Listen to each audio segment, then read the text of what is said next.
Hello hello আপা। ওয়ালাইকুম সালাম, বলো কি? জি আপা, ওই আজকে কি ঢাকায় সব জায়গায় মিছিল ইসের সময় কারফিউ শিথিলের সময় মিছিল করার নির্দেশ দিচ্ছেন? না, মিছিল না, যদি ওরা নামে টামে আমাদেরও প্রেসেন্সটা থাকা দরকার ওইভাবে। জি, কিন্তু মিছিল কি করবে? না না না না না, মিছিল করবে না।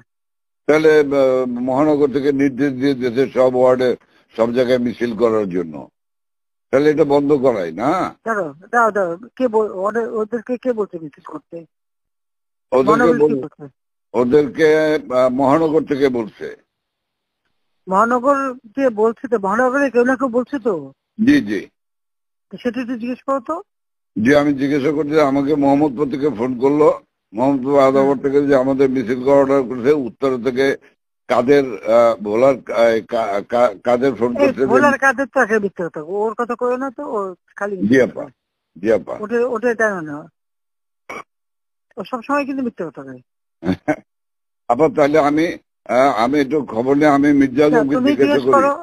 হ্যাঁ, মির্জা কে বলছে কি, যদি ইন্টেলিজেন্স বা এদের থেকে বলা হয় করতে পারে যে আমাদের প্রেজেন্সটা থাকলে তখন ওরা নামতে সাহস পাবে না, এটা সাপোর্ট হবে।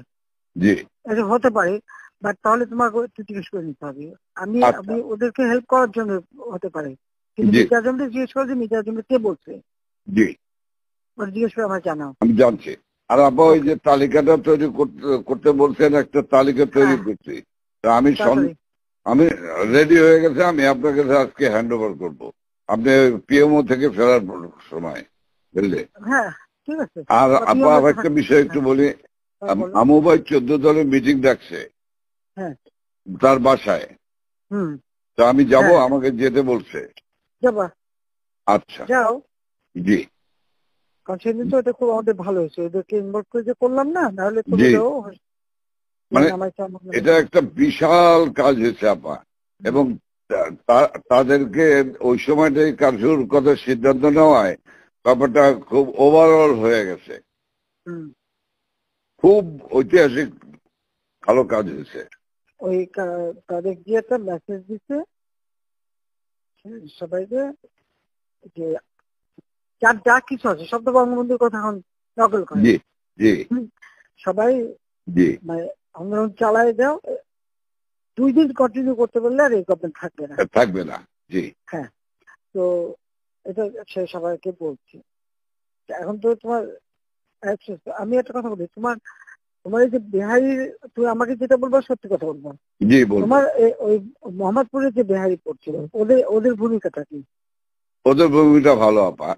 শুধু এখানে সেন্টু কমিশনার আছে একটা, এই যে কালপিট জাতীয় পার্টির, হ্যাঁ, ও একটা কালপিট, ওর সঙ্গে কয়েকটা ছেলে আছে জাতীয় পার্টির সঙ্গে। ও তো ওই এলাকার কাউন্সিলর, ওর কাছ থেকে বেনিফিট নেয়। এই গুটি কয়েক ছেলে, ধরেন 15-20টা ছেলে, তারা সব আমাদের সেন্টু হলো সমস্ত মানে রুট অফ অল ইভিল।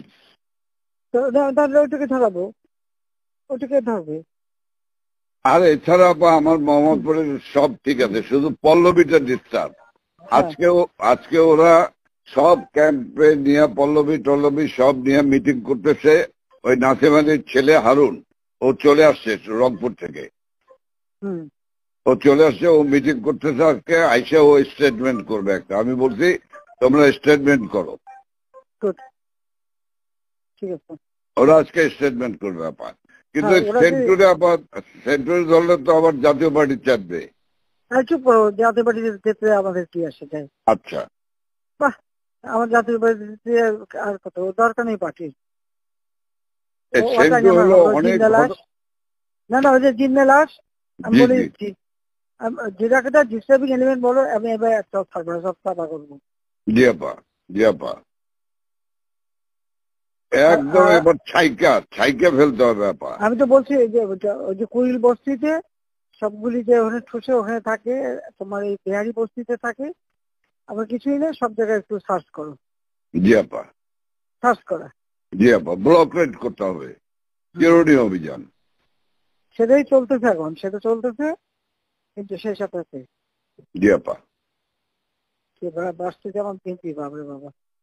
আর আমি ওইটা খবর নিয়ে আজমের কাছে খবর নিয়ে আমি আপনাকে জানাচ্ছি। শব্দ দিক থেকে নাই। হ্যাঁ, তুমি আমাকে ওইটা জানাও, এটা খুব দরকার। হ্যাঁ, জি আপা। আচ্ছা, জি জি, আসসালামু আলাইকুম।